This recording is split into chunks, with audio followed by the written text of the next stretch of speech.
자, 계속 보도록 합시다. 조금 놓쳤긴 했지만.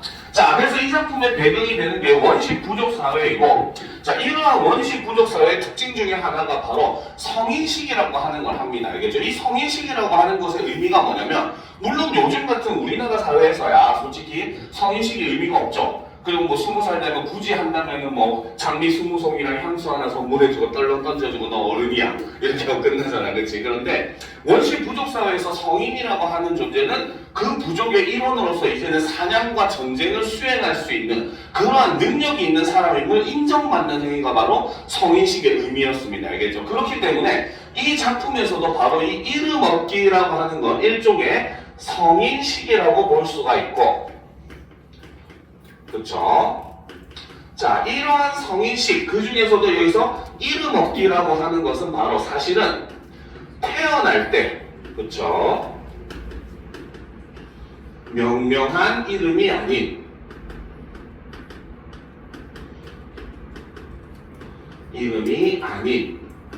그렇죠? 바로 용기와 사냥 능력을 시험함으로써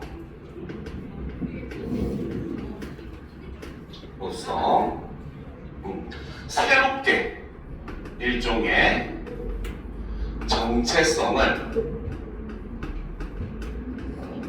부여받는 의식이라는 것을 우리가 볼 수 있다는 거죠. 알겠죠? 그러니까 너는 부족원으로서 이만큼의 용기를 지닌 사람이다 라고 하는 것을 일종의 인정받는 그런 새로운 정체성을 형성하는 그 의식이 바로 이 이름 얻기라고 하는 의식이라고 볼 수가 있습니다. 알겠죠? 자, 그래서 그런 이 이름 얻기라고 하는 의식은 해가 하늘 가운데 왔을 때야 시작되었다. 그와 다른 11명의 소녀는, 자, 여기서 보면 그라고 표현을 해놨어요. 자, 이 그가 바로 이 작품의 중심 인물이죠. 그쵸? 자, 그러면 중심 인물을 그라고 표현을 하는 거 보니까 이 소설의 시점은 바로 뭐다? 바로 3인칭의 시점을 가지고 있고, 스포일러로 얘기를 해주면 이 작품은 전지적 작가 시점을 가지고 있어요. 자, 그런데 이 작품은 시점도 사실은 굉장히 좀 중요한 요소 중에 하나입니다. 알겠죠? 자, 이 그 시점의 특징 중에 하나가 바로 뭐냐면, 자, 이 시점은 전지적 작가 시점이지만,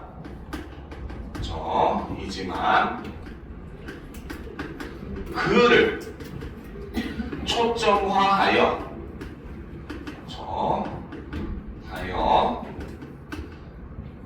서술을 하는 이런 방식을 취하고 있어요. 자, 이 방식을 취한 가장 대표적인 소설이라고 하면은 여러분들도 한 번쯤은 이름을 들어보고 배워봤을 작품이죠. 바로 소설가 구보시의 일기를 생각을 하시면 됩니다. 알겠죠?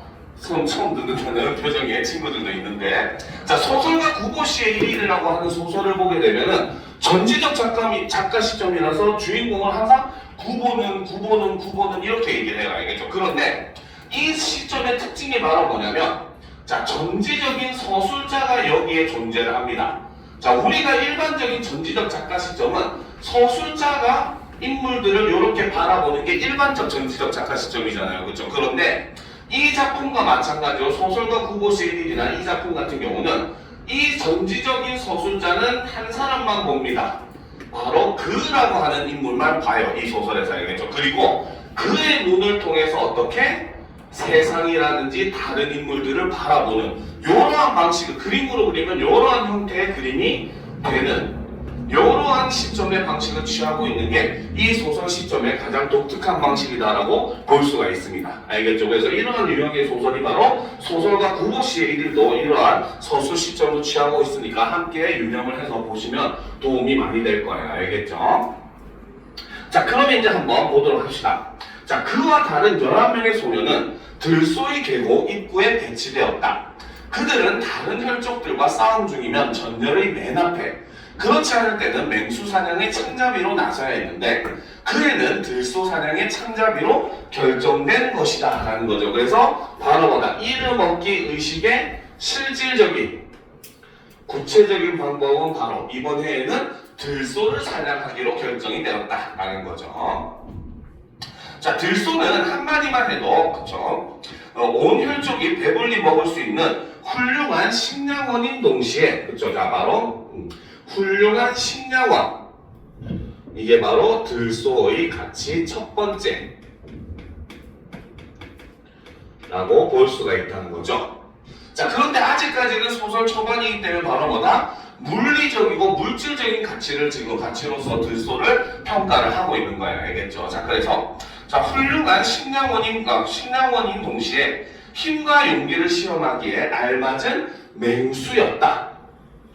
알맞은 맹수. 그렇죠? 이것이 바로 들소의 가치 두 번째라고 볼 수 있겠죠.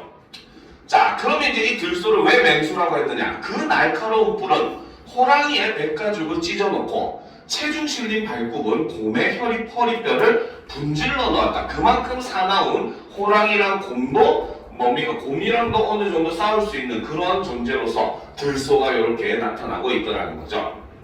자, 소년들은 자, 좀 올려놓고 봅시다.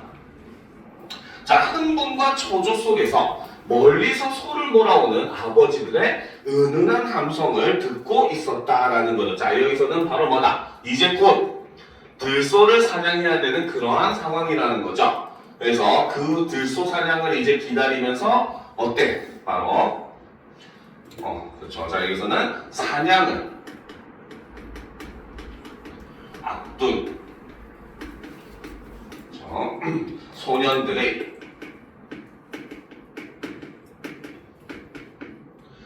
긴장감을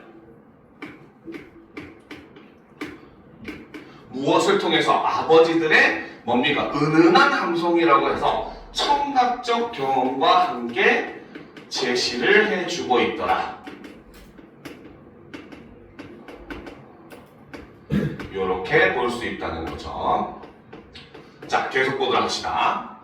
자, 이제 잠시 후면 나타날 소년들과의 소들과의 싸움에서 그들은 어디엔가 숨어서 보고 있는 큰아버지들로부터 진정한 용사의 자격과 평생을 따라다닐 새로운 이름을 부여받게 되어 있었다라는 거죠. 그래서 지금 여기서는 들소와의 사냥을 통해서 바로 새로운 이름, 그래서 의식 이름이 이름 얻기라는 거죠. 그렇죠? 자, 지금까지 그들이 지닌 이름은 달물이라든가 붉은 노을, 새벽 안개 따위 태어날 때의 자연현상과 관계되는 유아의 이름이었다. 자, 그러면 기존에 지금까지 그들이 지닌 이름은 그렇죠? 자, 그들이 지닌 이름들은 바로 뭐다? 요거는 현재 소년들이 가지고 있는 이름, 이것이고 이 이름은 바로 뭐다? 태어날 때의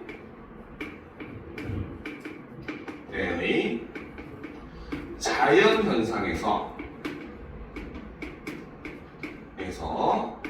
유래를 한, 그렇죠? 일종의 뭡니까? 가짜 이름으로 취급하는 그러한 이름이다라고 볼 수 있다는 거죠. 그렇죠? 그리고 이 부족은 바로 뭐다? 방금 얘기했었던 이름 얻기라고 하는 의식을 치르고 나서야 자신의 진짜 이름을 얻게 된다라고 하는 그러한 인식이 있더라는 겁니다. 알겠죠? 자, 계속 보도록 합시다. 자, 그가 맡게 된 것은 계곡 가운데 조그마한 바위볕이었다. 그 역시 불안과 설렘으로 방금이라도 소가 뛰어나올 것 같은 전방의 숲을 응시하고 있었다. 자, 그래서 지금 이 그라고 하는 존재는 지금 불안과 설렘이라고 하는 이중적인 그런 감정을 느끼고 있다는 거죠. 그렇죠? 그래서 여기서 마지막 불안한 이유는 바로 뭐다?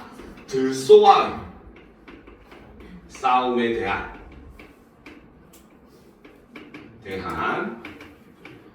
불안감에다가 그렇죠? 거기에 플러스 새로운 이름에 대한 기대감이 교차하는 그렇죠? 이러한 상반된 그런 감정을 이렇게 느끼고 있더라는 거죠. 자, 그런데 문득 그렇죠? 그를 건드리는 소년이 있었다. 눈이 작고 좀채 깜빡거리지 않는다고 해서 백눈이라고 불리는 소년이었는데 힘은 대단하지 않아도 창과 활을 잘 다루고 무엇보다도 영리하여 곧잘 아버지를 감탄시켰다라는 거죠. 자, 갑자기 어떤 친구가 하나가 그 뭡니까 말을 걸어오는데 그 친구는 백문이라고 하는 이름을 가진 친구였다는 거죠. 그렇죠? 자, 그래서 여기서는 바로 뭐다? 지금 자, 백문이라고 하는 이라는 소년에 대한 그렇죠? 직접 제시가 드러나고 있죠. 얘는 어떤 애라는 걸 직접적으로 대놓고 얘기하고 있습니다. 그렇죠? 그런데 자, 여기서 우리가 뱀 하면은 어떤 이미지를 가지고 있는 동물이에요? 약간은 좀 사악하고 교활하고 그렇죠? 실제로 뭡니까 성경에서 보면 아담과 이브를 그 뭡니까 에덴 동산에서 깨어내가지고 선악과를 먹게 속인 거짓말을 한 그 존재도 뱀의 형상을 한 루시퍼 그 뭡니까 천사였죠. 사탄이었죠. 그렇죠? 자, 그렇기 때문에 이 뱀눈이라고 하는 이름과 실제 생긴 태도 때 눈이 쫙 찢어져 있으니까 약간 좀 교활해 보이잖아. 그렇지? 그러니까 이런 모습을 통해서 바로 뭐다? 이 뱀눈이라고 하는 아이는 사실 실력은 뛰어나지만 그렇죠? 교활한 성격을 지닌 그러한 인물이라는 건 어느 정도 눈치를 챌 수 있고 나중에 뒷부분의 내용을 보면은 실제로 굉장히 교활하게 행동을 하는 모습을 볼 수가 있습니다. 알겠죠? 자, 계속 보도록 합시다. 자, 너는 저쪽으로 가. 여긴 내가 지킬 테니. 자, 뱀눈이 말했다. 그는 왠지 뱀눈이 섬뜩하고 싫었다. 그렇죠? 그는 뱀눈에 대해서 부정적인 인상을 가지고 있었다는 거죠. 자, 무엇 때문에? 내가 살펴보니까 여기가 들소의 길목이야. 그런데 너의 엉성한 창질이나 활솜씨로 지켜낼 수 있을 것 같아? 차라리 붉은 노을 쪽으로 가봐. 그 애는 힘이 세고 창을 잘 쓰니까 오히려 그쪽이 안전할 거야 라는 거예요. 그래서 안전을 핑계로 지금 나에게 자리를 옮기라고 지금 명령을 하는 거죠. 자, 그는 무언가 뱀눈에게 속고 있는 기분이 들었으나 마땅한 반박이 떠오르지 않아 붉은 노을 쪽으로 자리를 옮기고 말았다. 그렇죠? 순진하면 당하는 게 사회입니다. 그렇죠? 자, 계속 보도록 합시다. 자, 들소는 그로부터 오래전에 나타났다. 아버지들의 요란한 감성과 나무 토막 소리, 두들기는 소리에 몰려 뛰쳐나오는 들소를 맨 처음 발견한 것은 산뿌리 쪽에 있던 큰 울음소리였다. 소가 온다. 이렇게 시작된 그의 목소리는 결국 그 들소의 심장이 완전히 멎을 때까지 계속되었다. 자, 다음 페이지. 자, 그도 곧 숲과의 강목 사이를 헤치고 달려오는 들소를 보았다.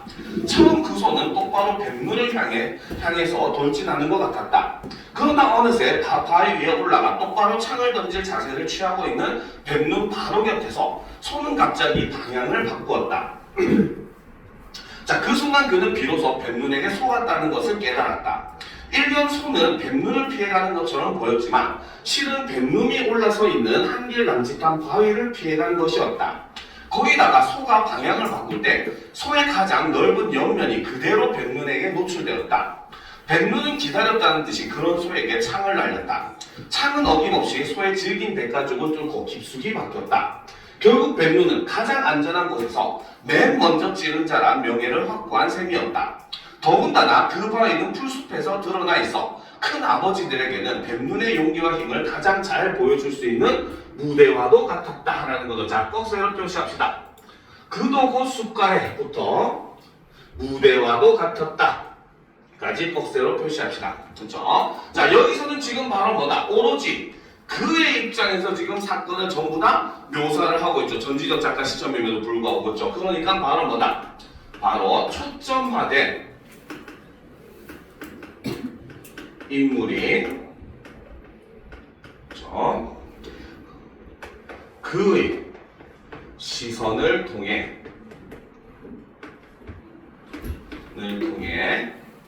그렇죠? 사건의 국면을 상세히 서술을 하는 이런 모습을 보일 수 있고, 그렇기 때문에 아까 처음에 얘기했었듯이 이 이 작품의 시점이 바로 뭐다? 전지적 작가 시점이지만 그의 눈을 통해서 세상을 바라보는 그러한 구조를 가지고 있다라고 얘기를 했었다는 거죠. 자, 그리고 지금 여기서 나왔지만 바로 뭐다? 백눈이라고 하는 애는 사실 나를 정말 위에서 자리로 옮긴 게 아니라 자기가 돋보이기 위해서 굉장히 교활하게 수를 썼었던 거죠. 그렇죠? 그래서 나는 결국 그에게 속아가지고, 그렇죠? 그에게 가장 명예로운 자리를 이름을 내어줄 수밖에 없었다는 거죠. 자, 그러나 그는 더 이상 그런 것을 한스러워하고 있을 틈이 없었다.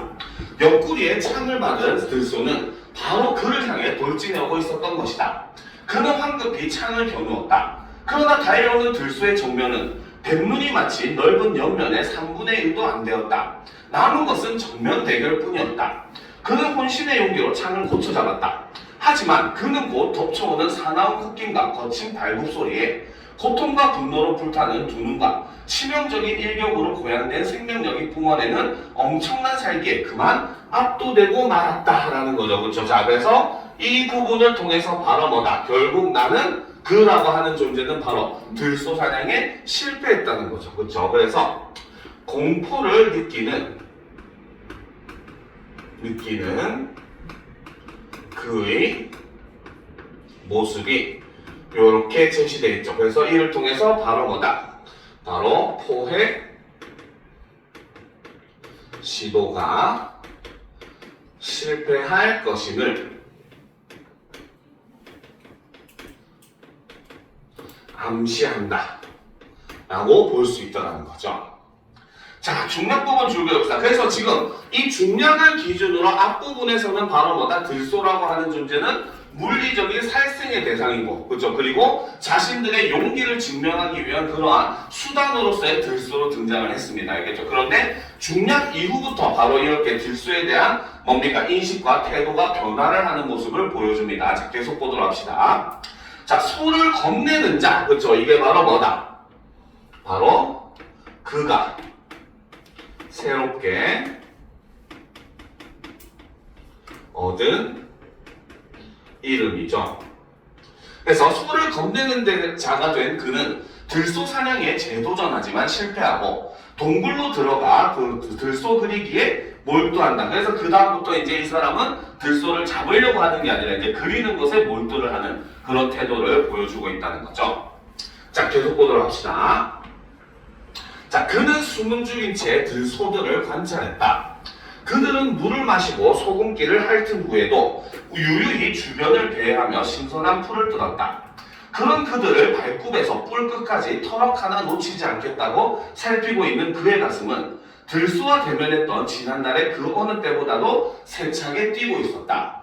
그는 그때는 기껏 고기와 가죽을 얻기 위해서였지만 이제는 내 존재 자체이다. 이제 나는 너를 나만의 손과 색으로 영원히 잡아두고자 한다. 그렇죠? 누구에게 바치는 것도 아니고 영역을 얻기 위해서도 아니다. 가장 가치 있는 것의 화체, 바로 그림 자체를 위해서이다라는 거죠. 자, 여기 이 부분에서는 일부분 지금 시점이 변화를 하고 있습니다. 알겠죠? 여기서는 바로 뭐다? 전지적 작가 시점에서 그렇죠? 요 부분만 나라고 표현을 하고 있죠. 바로 1인칭 주인공 시점으로 변화를 하고 있습니다. 알겠습니까? 자, 그리고 이제 이 부분에서 바로 뭐다? 들소의 가치가 변화를 하는 모습을 보여주죠. 자, 바로 기껏 고기와 가죽을 얻기 위해서라고 하는 것은 바로 뭐다? 들소에 대한 그렇죠? 이전 인식이었다는 거죠. 자, 그런데 바로 뭐다? 이제는 내 존재 그 자체이고, 그리고 나는 너를 바로 뭐다? 나만의 선과 색으로 영원히 잡아두고자 한다라는 겁니다. 즉, 바로 뭐다? 바로 이 이후부터는 이 인식이 바로 들소에 대한 이전 인식이 어떻게? 이후에는 바로 그 그림, 즉, 예술의 대상으로 인식이 이렇게 변화를 하더라는 거죠. 그렇죠? 자, 그리고 이 그림은 바로 뭐다? 누구에게 바쳐지는 것도 아니고 영역을 얻기 위해서도 아니고 가장 가치 있는 것은 화채, 바로 그림 자체를 위해서, 그림을 위해서 나는 너를 바로 뭐다? 관찰을 하는 거다 라고 얘기를 하고 있죠. 그래서 여기서 나는 바로 중심인물인 그를 나타내고 너는 바로 누구다? 들소를 나타낸다. 이렇게 볼 수가 있다는 거죠. 자, 좀 올려놓고 계속 봅시다. 자, 그가 들소에게 몰두해 있는 사이, 그쵸? 햇살은 점점 기울고 있었다. 그와 함께 그의 몸을 오르내리던 신열이 조금씩 고통으로 변해갔다. 그쵸? 지금 예술을 하고 있는데, 그쵸? 예술하니까, 그치? 이렇게 막 열도 나고 몸이 아프더라는 겁니다. 그쵸? 자, 그래서, 자, 이 부분에서는, 자, 그와 함께 오르내리던 신열이 조금씩 고통으로 변해갔다. 사실 이 고통이라고 하는 건 바로 뭐다? 예술을 하면서 느끼는 창작의 고통이라고 볼 수가 있겠죠. 그렇기 때문에 바로 이것은 예술적 성취를 위해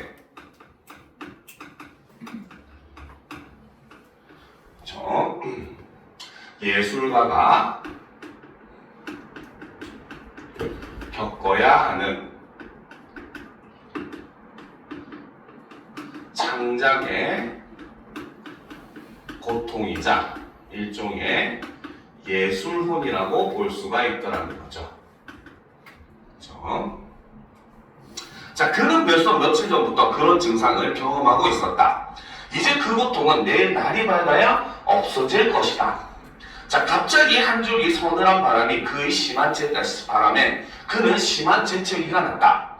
그러자 놀란 소들이 그가 있는 벼랑 쪽을 노려보았다. 하지만 공격할 만한 곳이 못 된다고 판단된 듯 몇 번 위협적인 콧김을 내뿜더니 어슬렁거리며 숲속으로 사라져버렸다.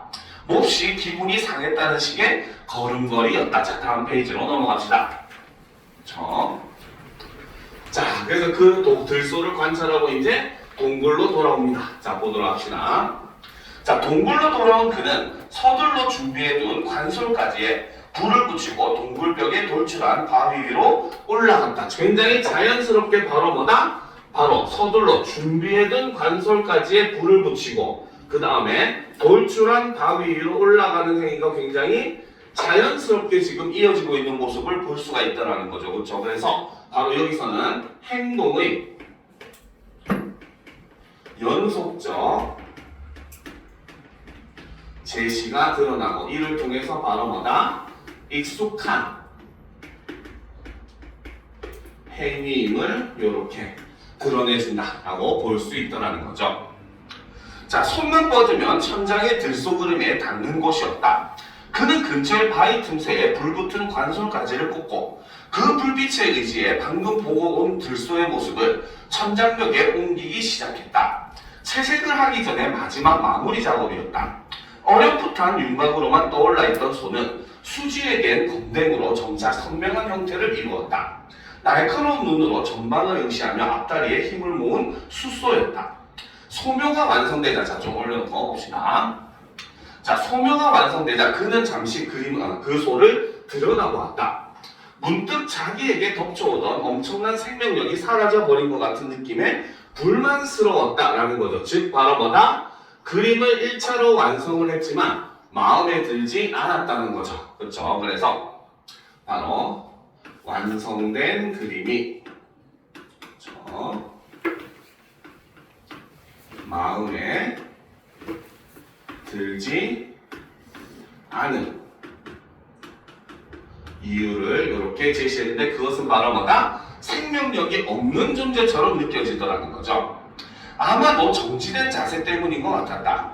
그것을 보충하기 위해 그는 엉덩이 쪽을 더 살리고 뒷다리를 앞으로 굽게 했다. 그래서 들소에 생동감을 주기 위해서 이렇게 변형을 시켰다는 거죠.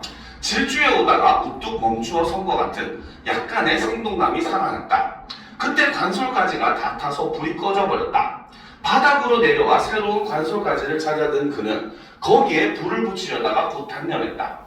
그림을 그리는 동안 잊고 있었던 그 오한과 신열이 거대한 피로와 함께 갑작스레 그를 짓눌러 왔다라는 거죠. 그렇죠? 그래서 이렇게 바로 이 들소를 사냥의 대상으로 보다가 들소 사냥에 실패한 이후 오히려 들소에 대한 인식이 변화를 하는 내적으로 성장하는 그의 모습을 그린 소설이 바로 이 이문열의 들소라고 볼 수가 있다는 거죠. 알겠습니까?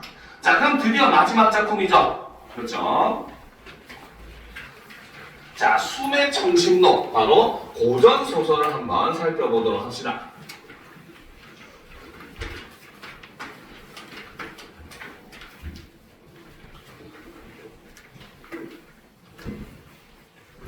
자, 그러면 보도록 합시다. 자, 역시 우리는 그 키워드부터 한번 살펴봐야겠죠. 자, 숨의 청심록에는 공적 권력과 사적 관계가 맞물리는 양상이 나타난다. 자, 이 작품의 특징이 바로 뭐다? 공적인 권력과 사적인 관계가 맞물려서 나타나는 그런 모습이 드러난다는 거죠.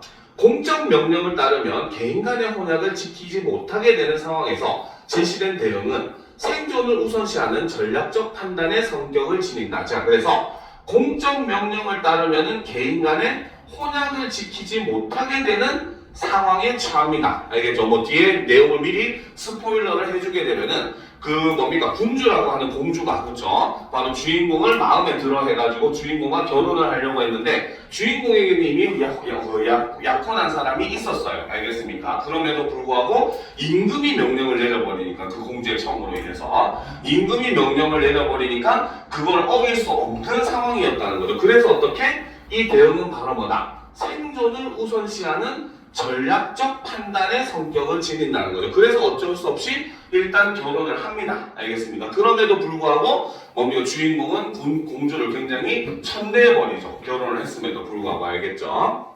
자, 한편 대응의 과정에 수반되는 고난은 애정의 시련을 지연시키는 결과로 이어진다. 그래서 대응의 과정에서 수반되는 고난으로 인해서 어떻게? 애정의 시련이 지연이 되는 이러한 효과가 있다. 이렇게 제시를 해주고 있습니다. 알겠습니까? 자, 그럼 이제 우리가 내용을 구체적으로 한번 살펴보도록 합시다. 자, 주태우는 상의 계모이시고, 그렇죠? 자, 올려놓고 봅시다. 자, 주태우라고 하는 사람이 있는데 이 사람은 바로 뭐다? 상이라고 하는 게 바로 천자, 임금을 나타냅니다. 그래서 주태우는 상의 계모, 사형말하는 거죠. 그렇죠? 실제로 옛날에는 왕에게는 여러 명의 부인이 있었으니까, 그렇죠? 자, 계모이시고, 노왕은 주태우의 소생이고, 군주는 노왕의 딸이었다. 그렇죠? 그러니까 지금 왕하고 이제 보게 되면 바로 뭐다? 상의 계모의 자식의 딸이 되는 겁니다. 임금의 계모의 어머니가, 계모라고는 하지만 그래도 어머니잖아요. 그렇죠? 그러니까 임금의 어머니의 그 자식의 딸이 되는 거예요. 그러니까 자기로 따지면은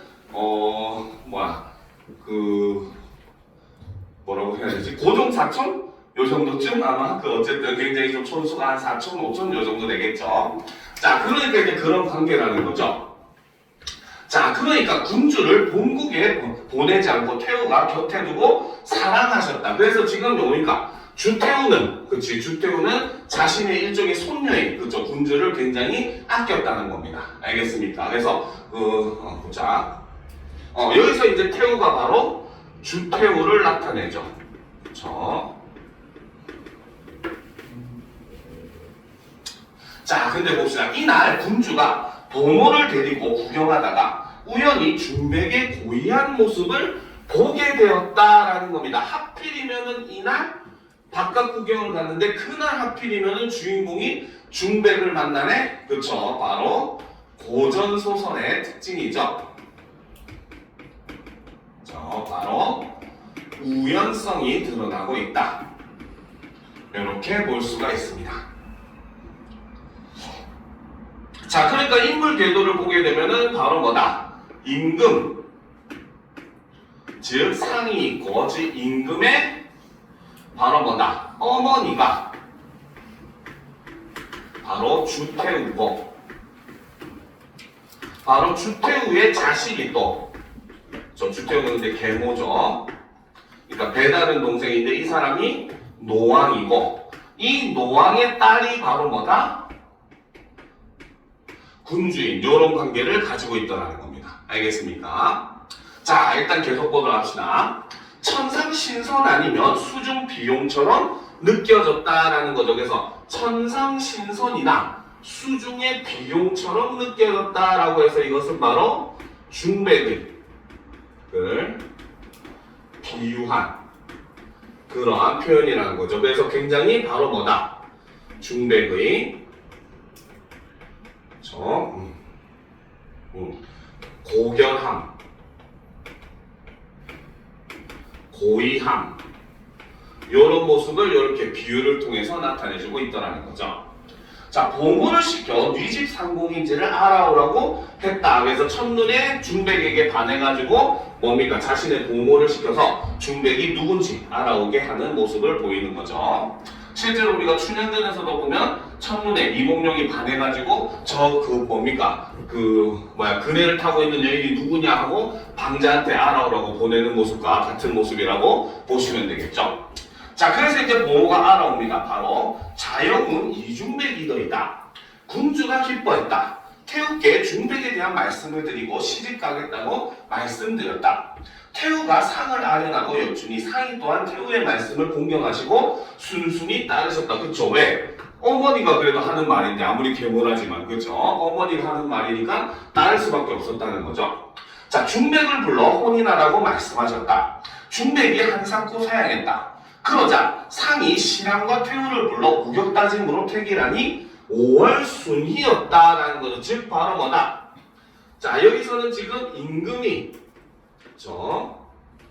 강제로 중백과 군주의 혼인을 결정을 해버리는 이런 모습을 볼 수 있고, 이것은 그렇기 때문에 바로 뭐다? 봉건적 폭력성이다. 이렇게 볼 수가 있다는 거죠. 즉 권력을 행사해가지고 뭡니까? 사람을 억압하는 그런 모습, 봉건적인 그러한 태도의 모습이고, 이런 거는 거의 폭력에 준하는 그런 행위들이라는 거죠. 자, 그러니까 지금 아까 앞에서 뭡니까? 키워드에서 제시됐던 지금 바로 뭐다? 사랑을 이룰 수 없게 되는 이런 시련을 겪게 되는 것 중에 하나가 바로 무엇이다? 바로 사랑하는 사람과 다른 사람과 결혼을 하게 된 이런 모습을 볼 수 있더라는 거죠. 자, 계속 봅시다. 신랑이 부인을 향하여 무수히 탄식하며, 그렇죠? 자, 여기서 신랑은 바로 중백의 아버지겠죠. 그렇죠? 중백의 아버지입니다. 그렇죠? 자, 그래서 신랑이 부인을 향하여 무수히 탄식하며 말하기를 어찌해야 오르리요? 그래서 부인의 의견을 물어보는 거죠. 부인이 침음오열하여 말하기를 첩의 뜻이 매우 착잡합니다. 그렇죠? 자, 성례하면 상의 뜻을 기망할 뿐이어서 올바르지 않고, 현녀가 중백에게로 가면 부부의 정은 천자의 위험이라도 패하지 못하나이다. 자, 여기서 바로 이 현녀라고 하는 인물이 바로 뭐다? 중백의 약혼자입니다. 이미 중백은 현녀라고 하는 여인과 이미 사랑하는 사이였고, 두 사람은 결혼을 하기로 약속이 된 상황이었다는 거죠. 근데 갑자기 임금이 끼어들어가지고 자신의 조카랑 결혼을 해 라고 지금 명령을 한 상황이 되는 겁니다. 알겠습니까? 자, 계속 보도록 합시다. 영윤의 위세와 풍채 장부로 자나깨나 생각하던 가인을 버리고, 여기서 가인은 아름다운 사람이라는 뜻인데, 여기서 이 작품에서 아름다운 사람은 당연히 누구겠어요? 현녀를 상징한다는 거죠. 그래서 가인을 버리고 어찌 상명을 지켜 신의를 저버리겠습니까? 만일 현녀와 성례한 이후에는 만사의 혐의가 없어질 터이니 군주의 은혜를 막고 끊어 현녀 있는 곳으로 빈번하게 월장하여 삼가지 못해 방자하게 이르기라도 한다면 틀림없이 참화가 우리와 저희에게 적지 않게 미칠 것입니다 라는 거죠. 즉 바로 뭐다? 임금의 명령을 어기고 중백을, 원래 약혼자였던 현녀와 결혼을 시켜버리면은 임금으로부터 그 화가 우리 가문에까지 미치게 될 것이다. 이렇게 지금 이야기를 하더라는 거죠. 그렇죠? 자, 그래서 여기서 보면 참화가 우리와 저희에게 적지 않게 미칠 것입니다 라고 하는 것은 바로 뭐다? 바로 권력에 맞서면,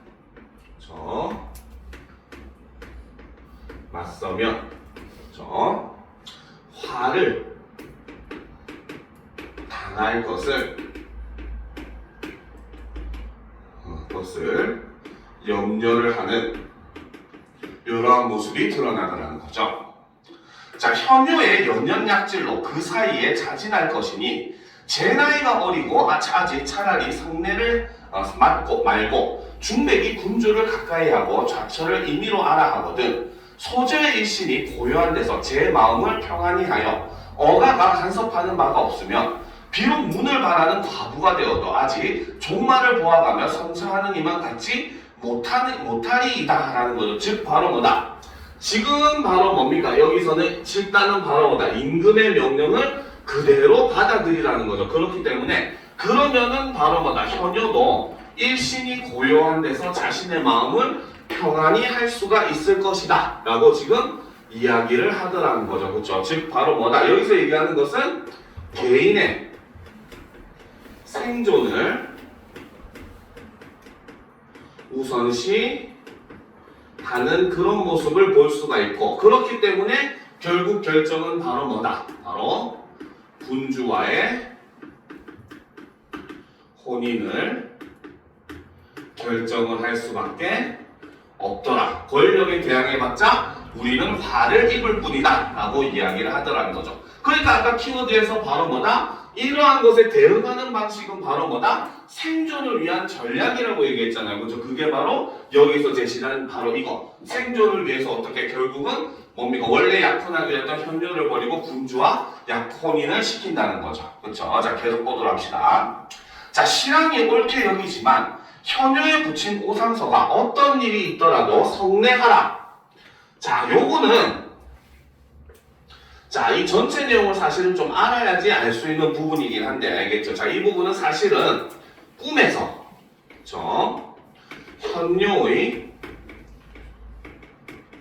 아버지 바로 오상서라고 하는 인물이죠. 그래서 자, 아버지가 현녀와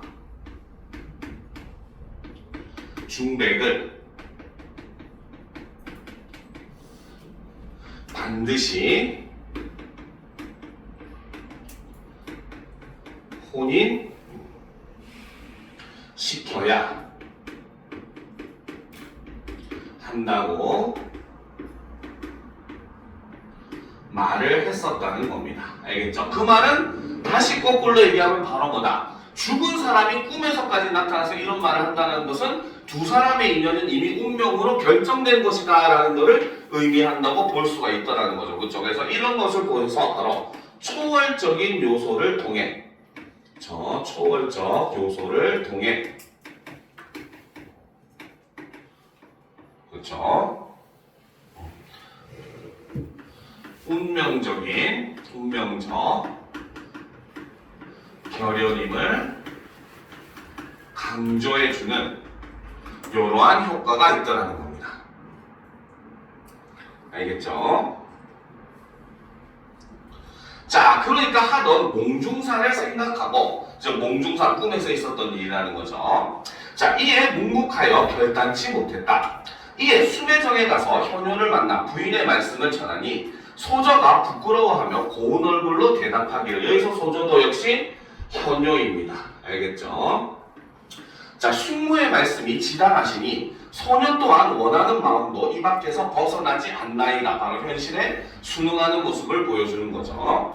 자, 말을 마치고 천연자약하니 대개 그 숙부를 위로하는 뜻이었다. 굉장히 현효라는 인물이 마음이 깊은, 즉 자기가 지금 굉장히 제일 큰 피해자이고 마음의 상처를 입었을 것임에도 불구하고 오히려 숙모를 위로하는 그러한 현명한 인물임을 우리가 볼 수 있다는 거죠. 자, 중요한 부분 줄거리 보도록 합시다. 자, 군주와 혼인한 후에 이중백이 군주를 멀리하자. 그렇죠? 혼약을 했지만 군주를 사랑하지 않기 때문에 그렇죠? 멀리하는 거죠.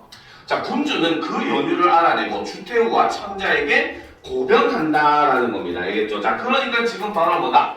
군주는 그렇죠? 자신을 아껴주는 주태우, 어머니를 이용해가지고 지금 중백을 이제 괴롭힐 그러한 그 계책을 취하고 있는 거죠. 그래서 이 부분에서 알 수 있는 것은 바로 뭐다? 바로 군주와 주태우와 그 다음에 중백은 서로 적대 관계에 위치한 그러한 인물의 태도를 볼 수가 있다라고 생각을 할 수가 있겠죠. 자, 천자의 노여움을 산 이중백은 감옥에 갇힌다. 그렇죠? 이게 바로 중백이 겪게 된 중백의 고난에 해당하는 부분이죠. 자, 그러니까 감옥에 갇혀 있으니까 당연히 현묘와의 사랑을 이룰 수 없을 거 아니야. 그렇지? 그러니까 앞에서 키워드에서 뭡니까? 고난은 사랑의 그 뭡니까? 연결을 어떻게 지연시키는 그 말은 바로 뭐다? 비록 늦어지긴 했지만 어쨌든 이 작품에서 두 사람은 이어질 것이다 라는 것도 키워드에서 지금 얘기를 해주고 있는 부분이라고 볼 수 있다는 거죠. 자, 계속 보도록 합시다. 자, 한편 각도 제후들이 천자께 주문하기를 제나라 왕이 단위를 두어 그렇죠? 날마다 장사를 모으고 상군을 조련하오니 사신을 보내시어 칙제를 내려 문제하시고 그 기밀을 규천하도록 하십시오라는 거죠. 자, 여기서 지금 이 제나라 왕이라고 하는 제3자가 이제 등장을 하게 돼요. 자, 이 사람은 바로 뭐다? 반란의 기밀을 보이는 왕입니다. 그래서 얘가 지금 반란하려고 하는 그런 낌새가 지금 느껴지더라는 거죠. 알겠습니까? 그러니까 지금 그러는 사람한테 사신을 보내면 그 사신은 어떻게 되겠어? 당연히 죽겠죠. 그렇죠? 반란을 일으키려고 하는 사람인데 자기한테 보낸 사실을 그냥 곱게 보내줄 리 없을 거 아니에요. 그죠? 뭔가 해코지라도 하려고 하겠죠. 그죠? 자, 그런 거 염두에 두면서 봅시다. 자, 상이 근심하시어 마땅히 보냄직한 사람을 생각지 못해 답답하셨다. 승상 주연이 태우께 가만히 여쭈기를. 자, 여기서 태우는 주태우겠죠. 자, 이제 가면 가장 기묘한 계책을 말씀드리겠나이다. 중백의 죄를 사해 문제하라 하고 오소절을 말리 노국에 실어 보내어 세자의 후궁을 삼게 하면 두 쪽 문제가 모두 해결되리니 군주의 일심도 편하시고 노국 세자도 절색을 얻으면 기뻐할 것입니다.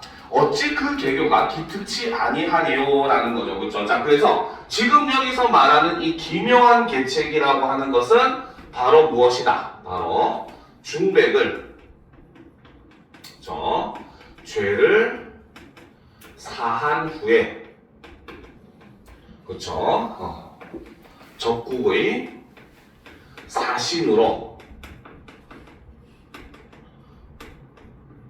보낼 것을 지금 이야기하고 거기에 플러스 바로 뭐다? 현효를 그렇죠? 세자와 혼인시킬 것을 이렇게 지금 제안을 하고 있다는 거죠. 알겠습니까? 그래서 중백이 뭡니까? 죄를 사해준다라고 하더라도 적국의 사신으로 가버리면 거기서 죽을 확률이 높잖아요. 그렇죠? 그러니까 일부러 보내라는 겁니다. 알겠죠? 그리고 현효도 역시 마찬가지 뭔가 세자의 뭡니까? 그 세자와 결혼을 시켜버리면은 모든 게 다 해결될 것이다. 라고 제안을 했다는 거죠. 자, 그럼 계속 보도록 합시다. 자, 태우가 이 말을 들었다. 그죠? 태우와 군주가 이 말을 들었다.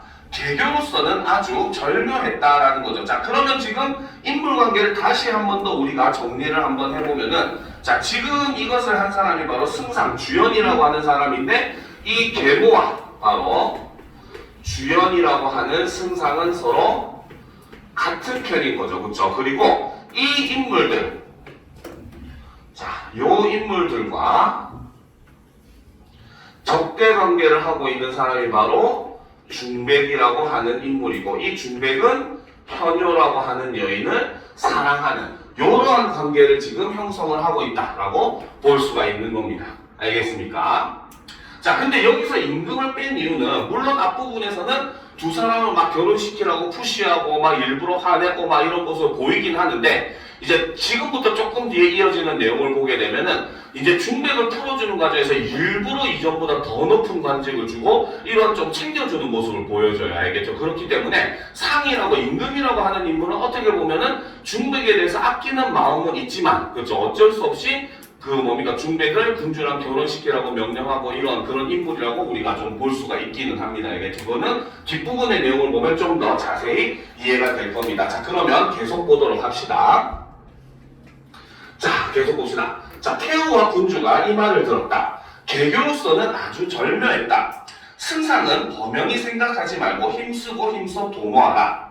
주연이 말하기를 하교대로 착실하게 수행하리이다. 주연이 이튿날 조참에 출발하여 아뢰기를 자 올려놓고 제국사신을 마땅히 강렬 충직하고 문무경비한 대신을 보내어야 반드시 천조를 욕먹이지 않고 후환을 얻게 하리니 폐하께서는 어떤 사람을 택해서 보내려 하시나이까라는 거죠. 그러면 여기서 지금 사실 겉으로는 바로 뭐다? 강렬 충직하고 문무경진한 대신을 보내야 된다라고 하는데 사실 이거는 중백을 나타내는 표현이죠.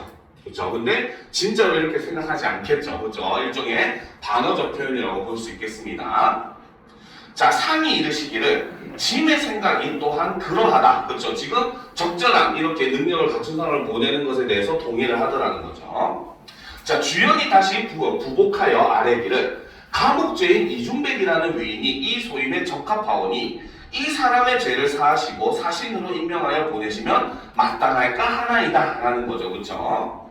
자, 상이 본 뒤 이중백을 중히 여겼더라. 자, 여기서 지금 대놓고 서술자가 지금 직접 제시를 해주고 있죠.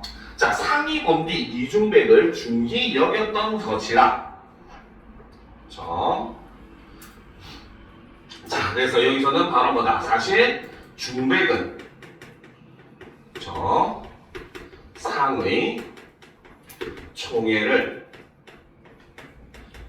받았다는 거고, 자 이거는 바로 서술자의 직접 제시가 되겠죠. 자 그래서 봅시다. 즉일에 사면하시고 상서를 복야에 승품하사 제국에 보내는 사신으로 삼으셨다. 그 양형을 사면해서 사신으로 삼은 까닭은 태우의 참정을 용인하셨다고 할 수 있다. 즉 태우가 요청한 것을 그대로 들어줬다라고 볼 수 있다는 거죠. 그런데 승품하신 처사는 태우의 바람과는 관련이 없다. 즉 더 높은 관직을 준 거는 태우의 뜻과는 전혀 상관이 없더라는 거죠. 태우의 뜻을 승순하여 죄를 내린 듯 하면서도 사실은 품계를 더 높이 올렸으니 중백을 총애하고 있었기 때문에 가능했다라는 거죠. 그렇죠? 자 그러면 꼭 세로 표시합시다. 자 그 양형을 사면에서부터 가능했다라고 하는 것을 일종의 이 부분은 바로 서술자의 개입이라고 볼 수가 있겠죠. 그렇죠? 자 서술자가 개입함으로써 바로 뭐다? 상이 그렇죠? 중백에게 더 높은 관직을 하사한 이유를 이렇게 서술자가 직접적으로 개입해서 이야기를 해주고 있더라는 겁니다. 알겠죠? 자 그렇기 때문에 우리는 이걸 통해서 상, 즉 임금이라고 하는 인물은 어떤 인물이다. 그렇죠? 자 이 인물은 바로 태후의 편을 들면서도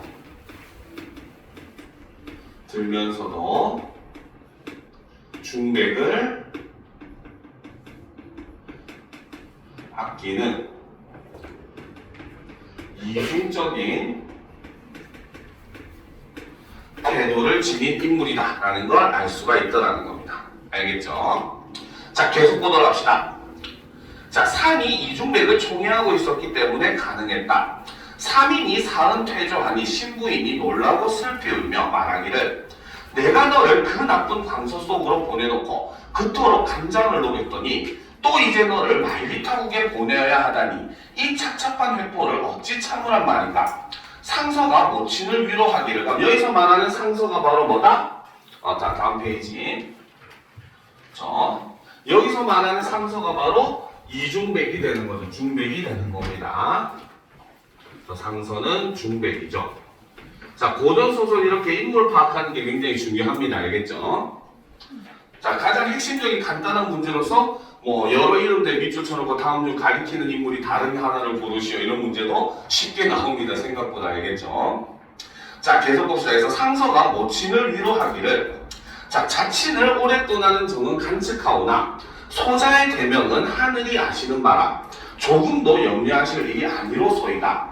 다만 우리 일을 두 사람은 가중에서 일어난 바요 군주가 만든 일이옵니다. 그래서 군주는 임금이 아니에요. 자기의 그 아내입니다. 알겠죠?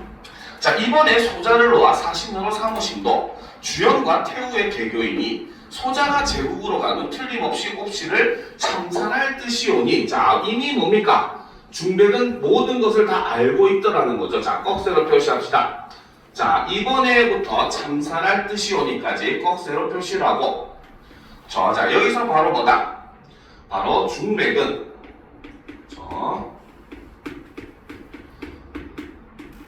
바로 주연과 태후 그리고 군주의 개교를 이미 알고 있더라는 거죠. 굉장히 통찰력을 지닌 그런 인물이라는 걸 알 수 있습니다. 자, 그래서 어찌 분한지 않으오리까? 군주가 제가 출행하기 이전에는 응당 체면으로 억지로라도 나올 것입니다. 즉 바로 뭐다? 자신이 그래도 사신으로 가게 되면 그래도 명색이 남편이기 때문에 지금 어떻게 보면 방에서 숨어 지내는데 어쨌든 나오게 될 것이다 라고 지금 뭡니까? 미리 예측을 하고 있더라는 거죠. 자, 군주는 종래 병이 있다고 핑계하고 나오지 않았다.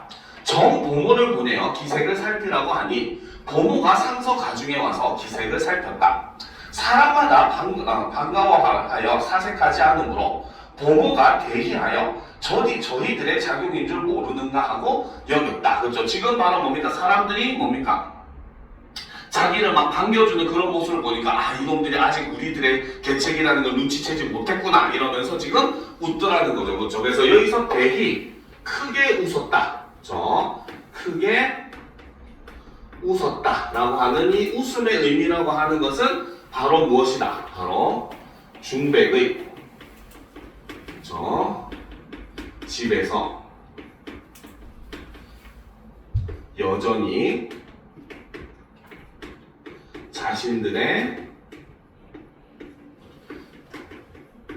계책을 눈치채지 못하고 있다고 생각을 하더라는 거죠. 그러니까 우리의 생각대로 되고 있다라고 하는 일종의 승리의 그런 웃음, 그쵸? 라고 볼 수 있겠죠. 자, 계속 보도록 합시다. 자, 저희도 대내에 들어가서는 여쭈기를 상서의 집 사람이 다 청한 음해하여 기밀을 모르고 상서는 강정에 나와 숙부께 배우려 가 계시더이다. 군주가 당초에 궁에서 나아가고 싶으나 상서의 어미한 기상으로 섭섭한 질책을 받을까 두려워하여 감히 나아가지 못했다. 기실은 상서가 원행해야 하므로 아니나움도 도리가 아니요 또 상사 일념에 마침내 수청을 풀지 못했는지라 다시 보러 가자 하여 상서 부중에 나왔다. 그래서 결국 상서가 떠나야 되니까 하니까 어쩔 수 없이 지금 밖에 나와서 상서를 찾아간 거죠. 자, 가중의 상하가 군주를 보고 괴로워하고 무의 여기며 그쵸? 마지못해 상서 집안의 사람들이 군주를 보고 억지로 다 위대하다고 할 따름이었다라는 거. 그래서 억지로 위대하다고 하였다는 거죠. 일종의 감언이설이라는 거죠. 그렇죠? 자, 그래서 지금 바로 뭐다? 속으로는 지금 군주를 굉장히 미워하고 싫어함에도 불구하고 겉으로는 어때? 굉장히 위해주는 척 하는 겁니다. 겉과 속이 다른 이러한 태도를 이제 감언이설이라고 얘기를 하는 거죠. 알겠습니까? 자, 이래서 이제 우리가 수배 총론까지 여러분들 시험 범위를 일단 다 살펴봤어요. 그렇죠? 자, 일단 출석을 아까 안 불렀던 애들 한번 다 부르고 남은 시간 동안 모의고사 문제를 다시 한번 풀면서 질문 있는 사람들은 질문을 하도록 합시다. 알겠죠? 자, 예빈이 왔어요? 맞죠? 그쵸? 자, 그 다음에 준서가 안 왔네요. 그쵸? 그 다음에 현우도 아직 아무도 안 왔네요.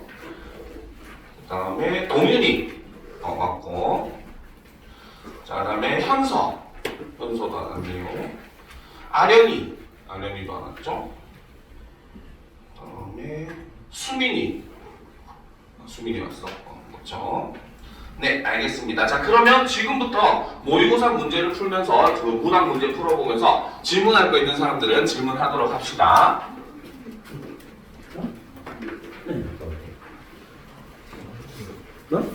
네, 갔다 오세요.